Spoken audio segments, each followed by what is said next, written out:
Почитувани, добро вечер и добре дојдовте во Само вистина. Вечерва во студиото се Љупчо Ристовски, председател на Интегра, Македонска конзервативна партија. Добре дојдовте, господин Ристовски. Добро вечер, добро ве најдов.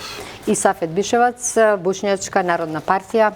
Добре дојде и за вас, Бишевац. Добро вечер за вас и гледачите. Да. По неколку дена празнување се враќаме во, морам да кажам, нормалниот тек на ништата со случувањата, морам да кажам, и на политичката сцена и на многу други работи за кои што вечерва ќе проговориме, се надевам ќе го задвршиме интересот на гледачите. Би сакала со вас да почнем, господин Ристовски.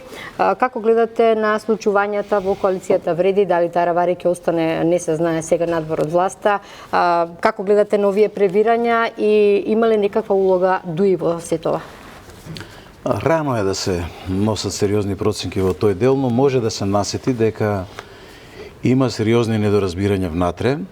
Дали се тие од суштинска природа, заради системски реформи, визии, идеологии и така натаму, или се од некоја ефемерна, краткорочна, можеби, да не кажам, позиција на позиционирање пред локалните избори и на политичката сцена, приграбување можеби на повеќе простор на влијание внатре во коалицијата или не знам, предпоставувам дека има и од надвор влијанија.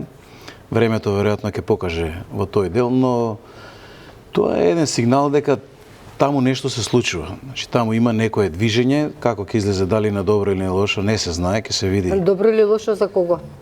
Зборувам за коалицијата која што е партнер во власта. Дали коалицијата ќе се престрои и ќе го фати разумниот пат? Разумниот пат е да работи во интерес на македонските граѓани и во интерес и доброто на државата, или ќе се радикализира на позиции на албански екстремизам, за да нели ги задржат позициите кај албанскиот електорат. Тоа е таа претпоставена глупост која што кај албанските политички струи се уште е на сцена. Тоа мислите во контекст на локалните избори или генерално? Па првенствено е во контекст на локалните избори, тука имаме репозиционирање и генерално е таа слика кај албанскиот електорат. Тие мислат дека ќе задржат позицијата на политичката сцена ако го заострат албанскиот екстремизам во државата, што е апсолутно лош процес, една лоша проценка за политичката сцена. Наместо да се движи во правец кон развој на Македонија како држава, во развој на економијата, да се покаже стандардот кај албанските граѓани и кај сите во Македонија, да се занимавате со такви меѓупартиски превирања, позиционирања, ќе се оди на национализам. Верувам дека е тоа основното. Значи, недостасува визија, недостасува идеја како да се покрене државата, како да се направат клучните радикални системски реформи, со кои албанскиот електорат конечно ќе може и нормално македонскиот народ да живеат подобро, да имаат повисок стандард и така натаму, да се занимаваме со клучни суштински прашања како да ја унапредиме државата. Ке зборуваме за тоа, Бишевац, во контекст на ова, како гледате на овие превирања. Мицковски најави средба со Таравари по 1 мај. Тој вели, го слушнавме деновиве, дека ако смета дека не треба да биде во владата, ќе биде и во опозиција, но како овие превирања ќе влијат натаму на функционирањето и на владината коалиција и во однос на она што не очекува околу локалните избори, ако постојано од владата го слушаме ставот дека владината коалиција е стабилна. Но ако си замине Таравари, тоа ќе бидат 5 пратеника помалку. Стабилно, да, но една е стабилноста со 78-9 пратеници, друга е стабилноста со 71-2 или 3, не е ни важно. Во секој случај не е мала работава, може да има големи реперкусии вкупно на политичката сцена или во односите во државата. Тоа што почна како некакво лично несогласување во рамките на коалицијата ЛЕН, секако дека ќе има последици и во рамките на целокупната владеачка коалиција предводена од ВМРО-ДПМН и Христијан Мицковски. Мислам дека пред премиерот Мицковски сега е еден исклучително тежок период, каде што ќе треба да покаже од што материјал е направен, така да кажем. Ке се најде пред сериозно прашање. Во кој контекст сега? Да му каже пријатно на Таравари за тоа што... Тоа сакав и да ви го кажам. Значи, не може да се однесува ни риба, ни девојка во овој момент. А зашто мислите дека тоа нешто посебно ќе вие видовме претходната влада на Димитар Ковачевски буквално на ивица на кворум беа со 6 паралелата со Димитар Ковачевски. Да, лоша е паралелата, меѓутоа обстојува со тоа минимално мнозинство, тоа сакам да кажам. Бенко Филипче. Па дури најавува уставни измени, ако тие компарации се ужасно лоши, затоа што Социјалдемократскиот сојуз во овој момент е партија партија во клиничка смрт. Те практично глумат партија во овој момент. Апсолутно. Немаат никаква реална моќ, ниту ќе имаат, ниту после овие локални избори. Таа партија е до тој степен девастирана што мислам дека не е далеко времето кога ќе се сведе на некоја групација од 5, 6 или 7. Сметате дека нивните изјави се дека партијата се рехабилитирала, дека ќе имаат успехи на локалните избори? А што очекувате да ви кажам? Добро, сепак ќе видиме, некдан ќе бидат локалните избори како предвестник на тоа што се случува реално. Имено, така е. Така е. Јас согласувам дека овие локални избори треба да бидат и некаков начин инструмент на кој политичките партии ќе си ги измерат собствените сили. Затоа ја не гледам ништо лошо ни страшно во намерата на таравари. Тогаш Бишеваc, колку е опасноста за оваа влада? Од каде доаѓа опасноста за оваа влада, бидејќи велите дека Мицковски не е... Од односот на остатокот на коалицијата Влен кон таравари. Ако тие инсистираат кај Мицковски, тој да мора да бира или тие или таравари, Мицковски ќе има проблем. Но, да се вратиме на реалноста. Од она што предмалку слушнав, отприлика истиот став за учество на претстојните локални избори го има и коалицијата Знам на Максим Димитриевски. И тие ќе настапат самостојно, размислуваат сега, дали ќе биде така, ќе видиме, размислуваат да настапат самостојно на советничките листи, а за градоначалниците да важи коалицијскиот договор и да се помагаат меѓусебно коалицијските партнери.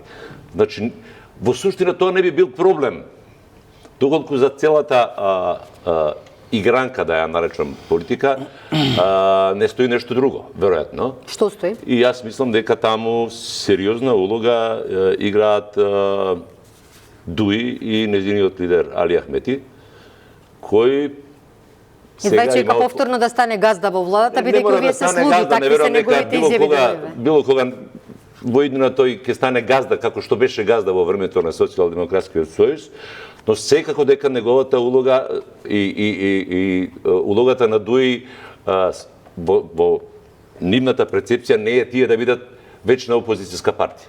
Ајде да прецизираме, Бишеваc. Значи, не знам, се извинувам, не знам дали бев јасен пред малку кога говорев. Секое движење внатре во албанскиот политички корпус, било да е на тие што се во коалиција со власта или во опозиција, значи секое внатрешно превирање и потреси раѓа повисок степен албански екстремизам. Позадината на ова што се случува во Влен, за да се сочува каква таква стабилност на коалицијата, веројатно ќе следи во следната фаза радикализирање на барањата на Влен по линија на албански екстремизам внатре во владината коалиција. Таква е пораката на сила, нели ги повикува да излезат од владата сите заедно да се борат, да имаат други барања, дури и едно навистина барање да се бира влада по баден термин. И мојата порака беше дека на таквите процеси мора да се одговори со процеси на мобилизирање на македонското национално ткиво, значи зборувам сега по таа линија.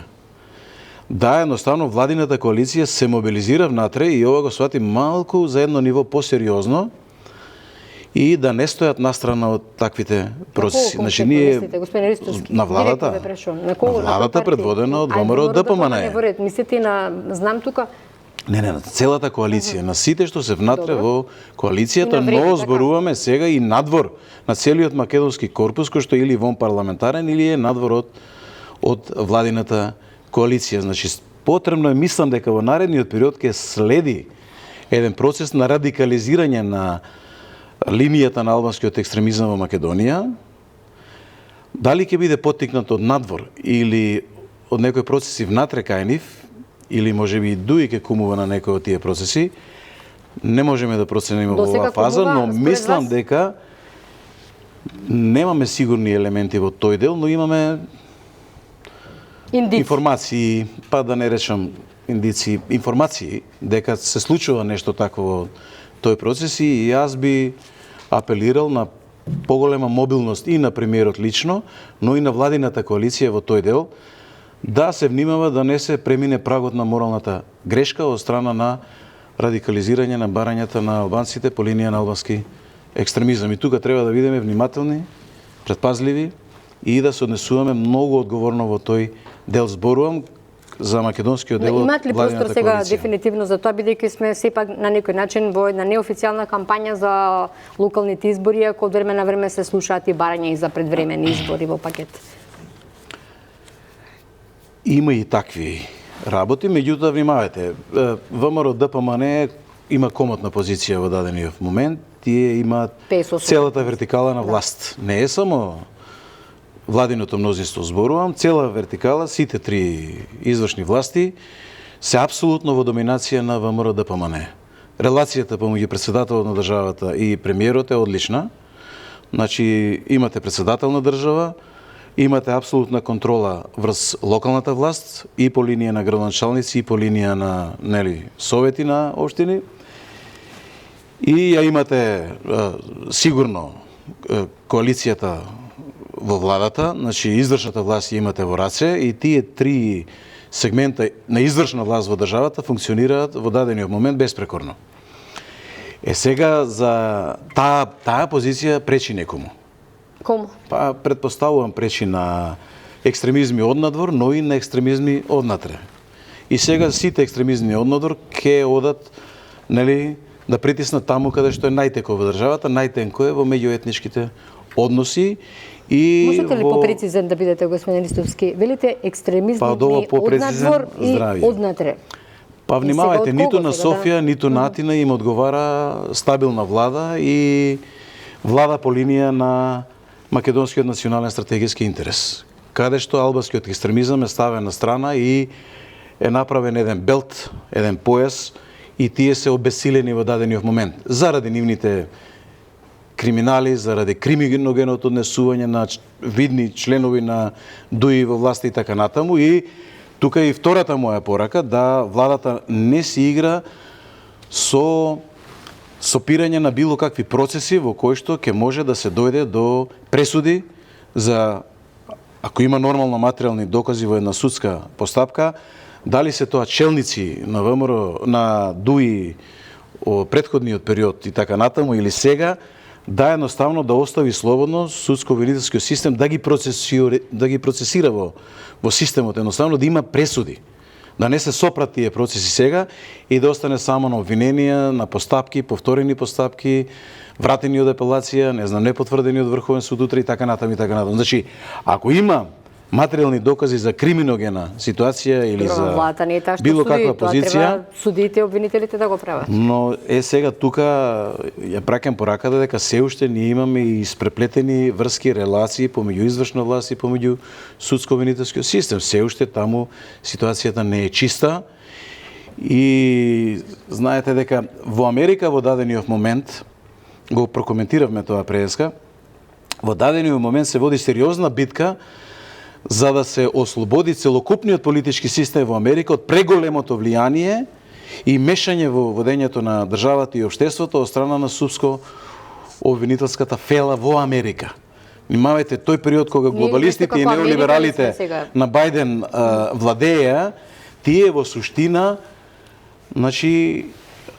го користија како маша судско-обвинителскиот систем во Америка. Дури јас се сопнемам дека вложувањето тие силни стотици милиони евра во правосудството во Македонија, во судско-обвинителскиот систем во Македонија, можеби тие го тестираат таквиот модел за да може тој да влијае врз општеството во Македонија.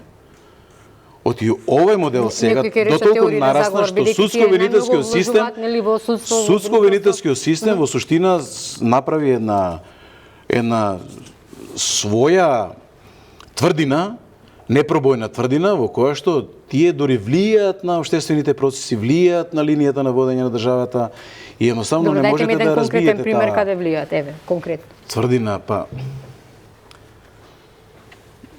Да не биде сега Погледнете во го, завиени форми па, сега. Конкретно кога зборуваме нека биде конкретно. Погледнете го судско-обвинителскиот систем, така? Ајде. Погледнете го што се случи со специјалното јавно обвинителство. Што се случи со клучните случаи од претходниот режим. Што се случува сега?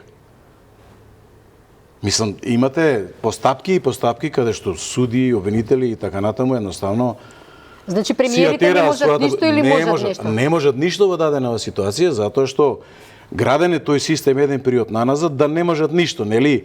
И науката вели checks and balances, нели? Мора да имаме одвоеност на законодавна, судска, извршна, но checks and balances значи да не дозволите нито една да не превладее. Така. Во нашиот случај превладува судско-обвинителската.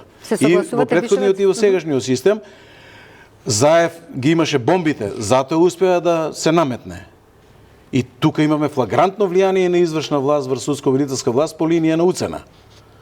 Сега, дали таа линија на уцена уште важи или не важи, дали тие алатки ги има на располагање сегашниот премиер или не знаеме. Но во Америка, тие процеси ако ги следите, сега имате жестока битка да се ослободи политичкиот систем и државата од преголемото влијание и преголемата моќ која што нели стана тврдина во судско-обвинителскиот систем во Америка, на пример. Да. Ајде да го слушнеме беше во овој контекст. Па имам доста тези со дел, можам да се согласам со дел, секако не. Добро. Да тргнам од крајот. Мислам дека американскиот правосуден систем и порано, а и сега е пример на независност и стручност. Таму председателот ги предлага членовите на Врховниот суд, најголемото судско тело во Америка и мислам дека има доживотен мандат врховните суди. Мислам дека. И се разбира дека во зависност од идеолошката подготвеност или моментов кој е председател кога треба да се менува, тој предлага суди кои се блиски до нивната идеологија. Но таму идеолошкото не е појако од професионалното, од судското. Имаше примери каде што и не беше баш така. И мене лично многу ми се бендисува правото на, да речеме, окружни судии во Америка да стопираат некакви одлуки на председателот, кога тие мислат дека се во спротивност со уставот на Соединетите американски држави. Многу важна работа. Добро, веројатно е председател. Добро, малку е поинаков систем. Не е нормална сегашната позиција во Америка, каде Трамп владе апсолутно преку председателски декрети. Тоа не е нормална ситуација. Така практично не владел никој во Америка до сега. Ниту еден пример нема. Сметате дека и тоа мислам дека не е добро за американската демократија, за американскиот систем. Не велам дека е Бајден цвеќе. Не е добро за глобалистите и неолибералите, што ја урна не само Америка. Ама сега и овој изолационизам планета така не е добар. Значи негде на средина. Не мислам дека Бајден владееше како што треба. Дека неолибералите беа најголемата катастрофа што се случила на човештвото беше тој период. Сега ви имате мислење, немам ништо против, не можам се да порекам дека. И таа најголема катастрофа се прелеа кај нас преку калето во политичкиот систем во Македонија. Тоа беа професоре процеси кои се одвиваа на глобално ниво. Македонија беше само една точка на мапата на земјата каде што тој систем на тој начин функционираше, корумпирајќи ги владеашките структури за да можат да ги контролираат подобро за потребите на сопствените интереси. Ништо друго не е.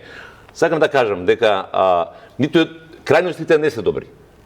Ниту крајноста на Бајден, корумпираноста на неговиот систем, преку учество на членови на неговото семејство, практично во нашто, па така е, за тоа избориме. А не е добра ни оваа крајност, каде што Трамп владее преку председателски декрети. Тоа не е нормална ситуација. Знаете што не е нормално? Извини, молим те се. Не е нормално американската амбасада да користи црната листа да врши притисок врз судско-обвинителскиот систем во Македонија. Тоа е најголемата катастрофа што може да се случи и да си го дозволи себе си било која амбасада, особено не американската амбасада. Че црната листа е злоупотребена во Македонија. Таа може да биде полезна за Америка, да го заштити американското општество, да укине визи, да забрани влез, селење на капитал, користење на американски банки, да ги штити американските интереси. Па за тоа но никако не сме да си дозволи таа да дава документи на суди и на обвинители за криминалите на Ојле и на Дојле и така не сме да се меша во судско-обвинителскиот систем. Колку па го осудија? Молам? Колку па го осудија? Тоа е веќе другото прашање. Тоа е нашиот проблем. Тоа е суштината, тоа е нашиот проблем, тоа е суштината. Тоа е нашиот проблем. Тоа е суштината. Но американската амбасада треба да си ја знае докаде е линијата.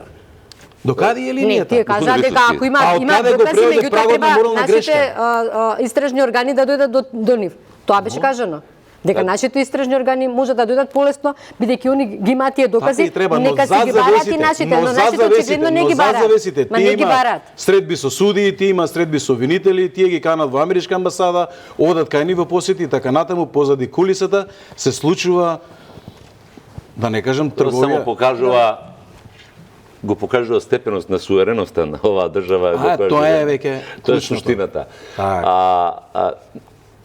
За волја на вистината не сме само ние во таква позиција. Да, ама ако ти но ние не смееме да мислиме за другите.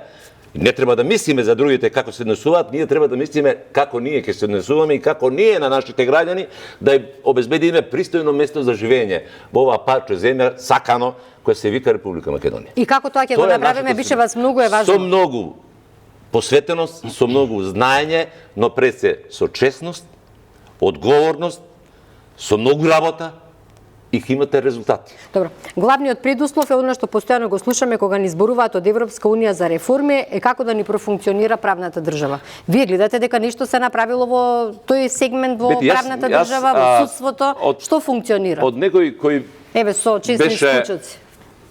Така, да кажеме, апсолутно човек посветен на европскиот пат на Македонија, дојдов во позиција сега да се запрашам дали она што нам ни го продаваа како европски вредности се вистински вредности. Дали ниното однесување е во согласност со оние вредности кои нам ни ги пропагираат и ги бараат. Сударот меѓу Трамп и Европа практично ја соголи до кожа практично суштината на она што ние го знаеме за Европа. Тоа е интересот на глобалните компании, на глобалната економија. И кога тој систем почнува да се руши, станува опасно, веројатно светот станува опасно многу опасно, затоа што знаете ли кој е најголемиот бизнис? Најдобриот бизнис? Војната. Тоа е бизнисот. И во овој момент вие имате работи кои се случуваат, а кои поминуваат бегло и во нашата јавност и во регионот.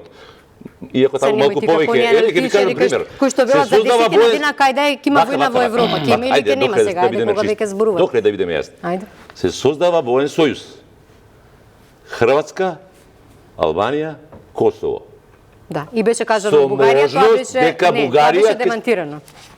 Добро, со можност, реков, ја не реков дека ќе се, но со можност и таа да се приклучи кој тоа. Значи дефинитивно беше демантирано тоа. Ама ја, знаете што, политиката е интерес. Ако во одреден момент некој процени дека интересот на Бугарија е да биде у тој дел, со таа воена коалиција, тоа се случи преку ноќ, како што се случи приемот на Бугарија и Романија во Европската унија, преку ноќ со политичка одлука, без оглед што не ги исполнуваа клучните, потребните копенхашки критериуми. Тоа е целата работа. Само за кратко. Вториот сојуз е Србија, Унгарија и можно Романија. И сега ако тоа го ставите на маса, ќе видите дека тоа е распоредот на коалициите пред Првата и Втората светска војна.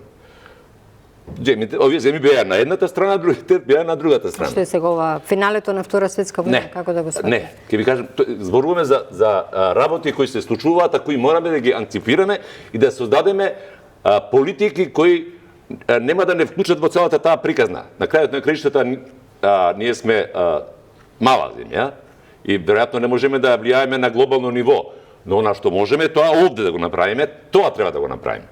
А тоа е? Да се посветиме на работата, на реформите, на владењето на правото, на реформи во образованието како предуслов за било каков развој, на владењето на правото како предуслов за било каква можност за економски развој, бидејќи тоа е она што го барат правната сигурност ги барат странците и инвеститорите во државата. Нив им треба владење на правото. Европа никогаш не била послаба отколку што е денес. Па сега се Второ, покажа, така е. Историски земете, во последниве 100 години, Европа дозволи да се водат 2 светски војни на нејзина територија. 2 пати е рушена до темел, 2 пати се крева како феникс од пепелта и повторно не ја доаѓа памет. Ниту една лекција не е научена. Ниту една лекција. Од моментот кога Британија ја напушти Европска унија, никогаш повеќе Европска унија нема да биде иста. Никогаш. Сјајот на Европска унија згасна во моментот кога Британија ја напушти. Од тогаш Европската унија тоне во внатрешни делби, во внатрешни превирања. Гледајте што се случува Полска, гледајте што се случува Унгарија. Гледајте го на вечно непријателство меѓу Франција и Германија. Тука имаме Вие сте песимист за еднината на Европа, господин Истовски? Во дадениот момент, доколку тие продолжат по оваа линија, јас сум апсолутен песимист. Но дај Боже да се роди лидер кој што ќе знае да ги врати на маса големите идеи и големите визии.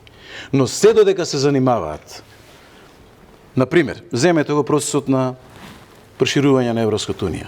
Се додека тие дозволуваат со консензус, со еднократна одлука на целата Европска унија, на сите земји членки, држави да се оценуваат помеѓу себе. Па дури дојдеме до фаза кога се оценуваат со национални идентитетски прашања кои што биле недопирливи за еден голем долг период, 60-70 години, кога правото на самоопределување на народи и нации беше Столбот на светост, не смееше да се чепне. Кога границите беа светост, не смееше да се чепне. Јас во оваа емисија кажав, во тој период најголемите техничко-технолошки и научни достигнувања во светот се случуваат тогаш. Сега немате ништо. Имате ли впечаток дека тоа ќе се промени, бидејќи имаше некакви најави, Германија, Словенија, некакви... Дури ни во сферата на културата немате достигнувања во Европа. Европа назадува, во сферата на науката немате достигнувања. Дали Европската медицина сега е замрче во однос на американската медицина. Значи Европа во дадениот момент стагнира по сите основи, по сите линии. Најавите на идниот канцелар околу тоа квалификувано мнозинство или консензус, мислите дека ви даваат вака оптимизам дека ќе се промени дадениот распоред на силите кога Европа се занимава самата со себе, кога не умее да се надрасне себе си и да погледне да застане на оние универзални принципи и да каже, да заземе страна, да рече Бугарија нема право во однос на Македонија. Грција нема право во однос на Македонија. Тоа, господин Ристовски, никој не го прави тоа. Нас постојано пред некој ден Марта Кос вели дека нема гаранции за Македонија дека уставните измени... Ако е вистината толку очигледна, ако универзалниот принцип на самоопределување на нации и народи донел најголем техничко-технолошки напредок на планетава Земја воопшто, кога бројни нации во Африка се ослободуваат од колониализам и така натаму го зачекрува својот пат. Кога бројни нации денеска имаат порив да се ослободат од неоколониализмот и така натаму, најголемиот дострел за човештвото ќе биде кога ќе се ослободи творечкиот потенцијал на секоја нација, на секој народ. Да, сето тоа е убаво да се слушне, тоа го знаеме, меѓутоа ама тоа беа основите на кои што беше за замислено човештвото да постои после Втората светска војна, Бети. Тие беа основите на кои што светот грабеше напред. Тогаш имавте најголеми достигнувања во спорт, во култура, во наука, во технологија, во развој, во се. Но сега сме во таква ситуација во каква што сме. Каде ќе одиме ние сега? Нели, условот е да имаме уставни измени, од друга страна велат нема гаранции, од друга страна го слушаме министерот на Бугарија вели дека имат други барања. Како ќе одиме сега ние на тој пат? Ќе бараме меѓународни пријатели. Дали тоа значи стоп за европската приказна или како? Не, европската идеја во Македонија не е згасната. Македонија е дел од Европа. И Македонија ќе биде во Европа, но ќе биде горда и достоинствена. Запамтете го, овој ветер ќе помине. Но почетот на преговори очигледно ќе почекаме според ова невреме ќе помине, можеби ќе откорне некој дрво, можеби ќе направи штета и така натаму. Но Македонија мора да опстои на својот пат. Не смееме ние тој погубен француски предлог. Значи, внимавајте, нели гледате, ви кажуваат и бугарски државни, јас го зборам ова 2,5 години. Пена ми фати устото од зборување. Не е само влесна бугарите во уставот, луѓе, немојте да се играте играчки. Да, па ни кажа дека не е. Ставате змија отровница, подпазува. Запамтете го ова. Змија отровница подпазува. Да не дозволи Господ да се дрзне премиерот или сегашнава влада. да влезе во процес на уставни промени под некакви си не знам какви гаранции или не знам што. Не. Но велат со одложени Единствено. дејства, со одложено дејство кога ќе влеземе во ЕУ. Од тогаш да важат. Дај Боже да додржат на тој став и ние со сето срце. А зашто мислите дека како не би опозиција ќе ги додржале? поддржиме. Со сето срце ќе се Тоа ставиме го на веќе располагање. впрочем на изборите. Да, но мора да обстоат, ќе има притисоци луѓе, можеби и овие превирања. Дали се во тој, па затоа ме прашав, Можеби добро. има и некоја таква позадина. Значи уставни измени и така натаму, но внимавајте. Јас тврдам дека тоа е змијата од тровница која што ќе ја држиме под пазува ако се дрзнеме да отидеме во тој правец. Не смееме да се играме. Францускиот предлог ќе го одве ветерот оној момент кога Макрон ќе го снема од сцената. Запамтете го, Лјупчо Ристовски. Хајде ќе видиме. Бишевац во овој контекст. Што мислите вие? Да, дефинитивно дел од ова што го зборува професор Присовски е апсолутно точно. Тука нема збор. Еве, денеска имаше дебата во собранието каде што кажа се милитаризира луѓе, се наоружува 800 милиарди евра ќе се вложат во оружје. Добро, од каде тие пари? Европа е богата држава. Емо, мислам, тоа е како од каде тие пари. Ги глатат европските граѓани преку даноци, преку помали плати, преку помал стандард, преку послаба инфраструктура, тие пари се наоѓаат. Треба само да решат, а тие веќе решија. И Германија посебно, и Европа како и Европската унија како заедница. Тоа е опасното. Таму по мене е клучната опасност. Живееме во време каде што заврши ерата на апсолутното владење на Соединените Американски држави. Заврши тоа време. Сега, според ова што го кажуваш, испаѓа дека Европската унија е помокна од САД. Зашто? Па може да прави што сака, дека тезите беа до сега Таа прави нешто што мисли дека треба да прави за себе. Не го прават тоа за Америка. Апсолутно. Тоа не го прават за Америка. Да, тоа е во однос на изјавата на фон дер Лајен дека Западот веќе не е тоа што беше. Значи Европска унија и Америка тоа се две различни работи. Последната која има било каква таа обичен европски бюрократ. Обичен европски бюрократ поставена на позиција на која не ја бираат граѓаните. Таа ја спроведува волјата на она што се вика крупен капитал. Да не се лажеме. Тоа е суштината на Европската унија. Крупниот капитал. А за волја на вистината, ниту пак и бизнисите и инвестициите внатре во рамки на Европската унија не се одвиваат со темпот и интензитетот со кој што би требало да се одвива. Апсолутно. Европа е во длабока економска криза, луѓе. Затоа велам, економска, политичка, морална, културна, како сакате, тоа е криза. И тоа идентитетска криза, криза на Европската унија, таа сега ќе треба да го бара правецот во кој треба во иднина да постои, ако воопшто може да се договорат за такво нешто. Така има проблем, дали ќе се претвори во сојуз на суверени држави. Што очекувате околу ситуацијата во Украина, бидејќи пак е тоа поврзано со овие случувања? Мислите дека војната во Украина е војна меѓу Украина и Русија? Тоа сакате тоа? Не мислам. Прашањето ми беше апсолутно. Тоа е само што очекувате? Тоа се само страните кои го изведуваат. Како ќе се надмине оваа ситуација, овој конфликт, како и да го наречеме, војна? Не постои војна која завршила поинаку освен со преговори. Прашање е која цена ќе бидат платена до преговорите и која цена Украина, според она што сега се случува на терен, ќе биде присилена да ја плати во однос на Русија. Затоа што ако сад ја запрат помошта. Трамп кажа дека не ја супира, барем до сега така е. Видете, во последниве месец-два Трамп кажа милион работи и после 2 дена тие работи не беа тие работи. Беа нешто поинако. Неконвенционалниот, нетипичниот начин на владење на Трамп, затоа го сметам за нешто што е крајност и затоа мислам дека не е добро.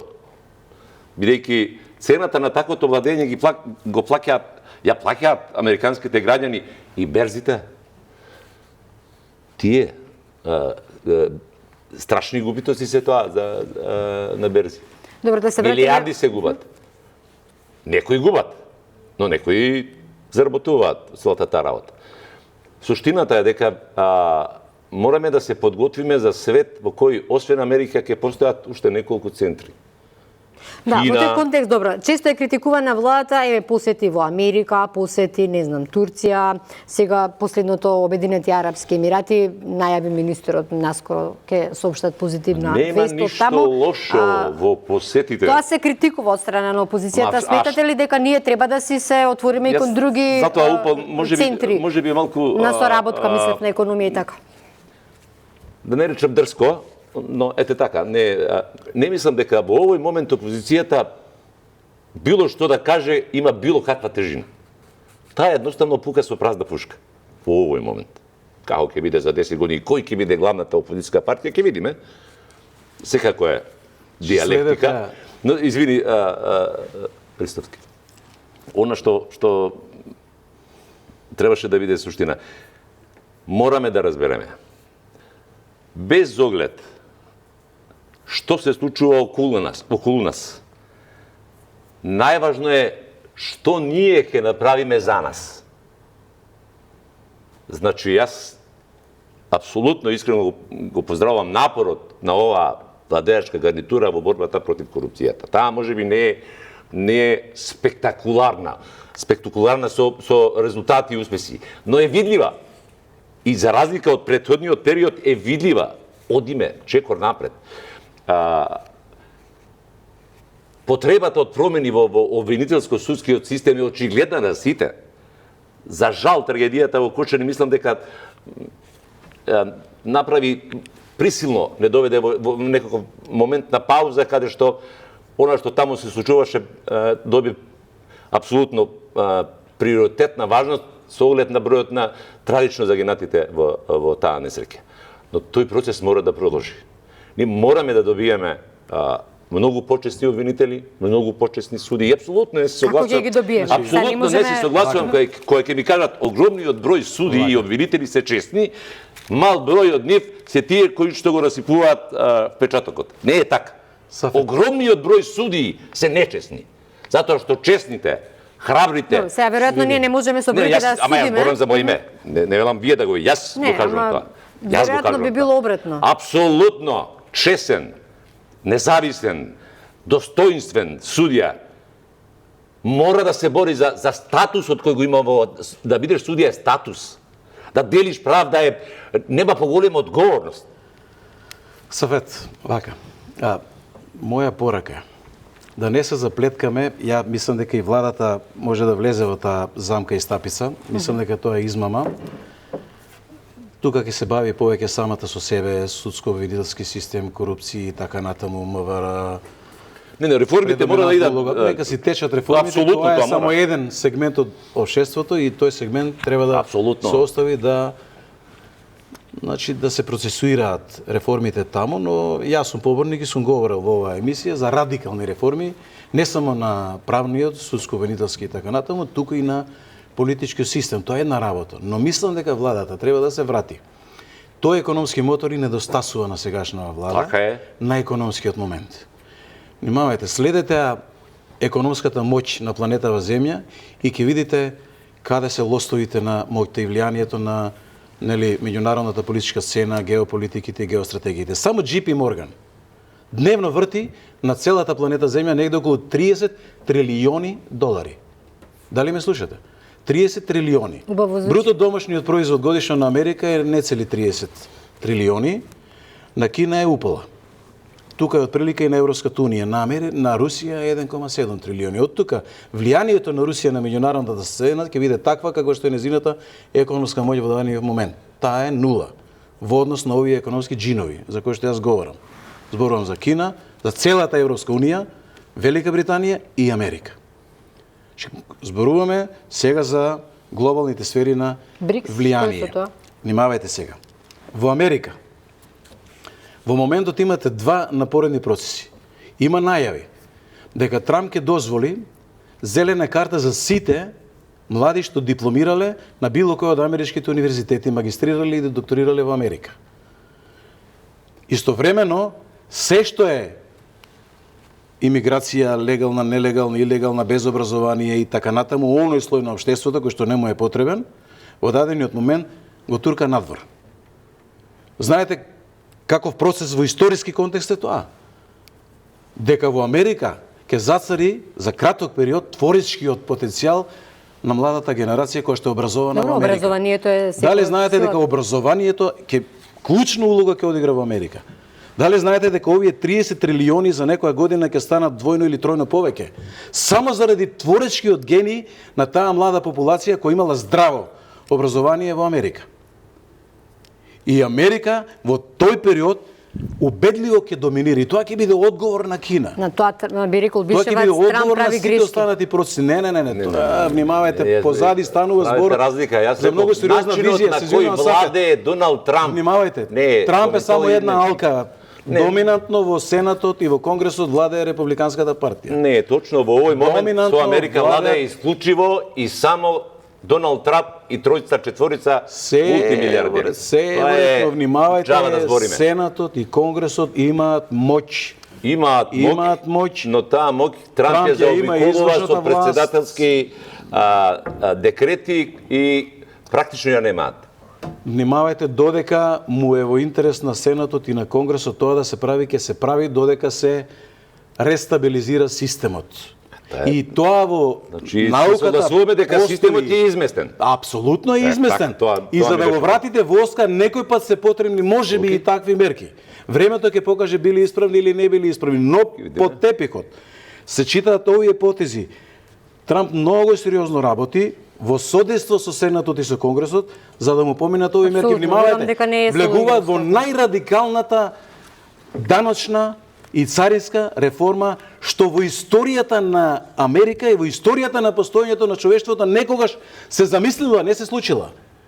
Даночната и царинската реформа која што сега во моментот се случува во Америка, вие ќе имате сега еден сет на даночни олеснувања во Америка. Па добро, тој вети дека ќе ја врати Америка повторно Внимавајте. силна во тој И план ќе биде повторно силна. Ако ги читате и анализирате, тука нема што да мерките што се преземаат луѓе, тие се обмислени од генијалци.